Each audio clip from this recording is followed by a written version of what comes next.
Wine shop மூடலை, wine shop மூடலை, wine shop மூடலை. ஏன் அவங்க மூடணும்? அந்த கடை மாட்டுன்னு இருக்கட்டும், எல்லா கடை போல் அதுவும் ஒரு கடையாக இருக்கட்டும். 10 கடை வச்சுருக்காங்க, 10 கடையும் நம்ம போய் பொருள் வாங்குகிறோமா?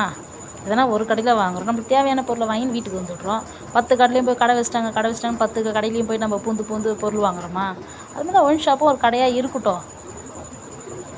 நம்மளை நம்ம திருத்திக்கணும். அதை விட்டுட்டு ஒயின் ஷாப் மூடுங்க, ஒயின் ஷாப் மூடுங்க, ஒயின் ஷாப் குடிக்கிறவன் தான் முதல்ல நம்ம உடம்ப நம்ம பார்த்துக்கணும்னு சொல்லிட்டு திட்டமாக வீட்டுக்கு வரணும். குடிக்காதவோடு நிற்கலாம். 10 நாளைக்கு போகாத இருந்து பாரு அந்த கடைக்கு. யாருமே அந்த கடையை மூடுறாங்களா இல்லை அப்படியே வச்சுன்னு இருக்காங்களா பாருங்கள். நம்ம மேலே தப்பு வச்சுக்கிட்டு அரசாங்கத்தை போய் ஒயின் ஷாப் மூடலை, ஒயின் ஷாப் மூடலை, அவங்க பணத்தை கையில் கொடுத்து போய் குடிங்கன்னு சொல்கிறாங்களா?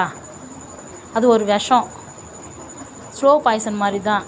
விஷத்தை கையில் கொடுத்தா நீ குடிச்சிருவியா? விஷத்தை வச்சுன்னு ஒரு கடையில் விற்கிறாங்க, நீ போய் எல்லோரும் வாங்கி குடிச்சிருவீங்களா? விஷம் சொல்லிட்டு வீட்டுக்கு வர மாட்டீங்க. அதை மாதிரி தான் ஒரு ஆல்கஹால். அது நம்ம நம்ம தான் தெரிஞ்சுக்கணும். அதை விட்டுட்டு மற்றவங்கள போய் குறை சொல்லக்கூடாது. நம்ம உடம்ப நம்ம தான் பார்த்துக்கணும். குடித்தா நம்ம தான் சாவ போகிறோம், அவங்கள சாவ போகிறாங்க, கடை வச்சுக்கிறவங்கள சாவ போகிறாங்க. நம்ம உடம்ப நம்ம காப்பாற்றி நம்ம தான் அந்த கடை பக்கம் போகாத இருக்கணும். போகாத நின்று பாருங்கள். 10 நாளைக்கு அந்த கடையை சும்மா வச்சு நீ ஓட்டுவானா? மூடிட்டு போயின்னே இருப்பான். நம்ம மேலே நீங்கள் தப்பை வச்சு நீ ஏன் அரசாங்கத்து மேலே குறை சொல்லணும்? இதை கரெக்டாக இருந்தால் எடுத்துக்கங்க, தப்பாக இருந்தாலும் எடுத்துக்கங்க, அவ்வளோதான்.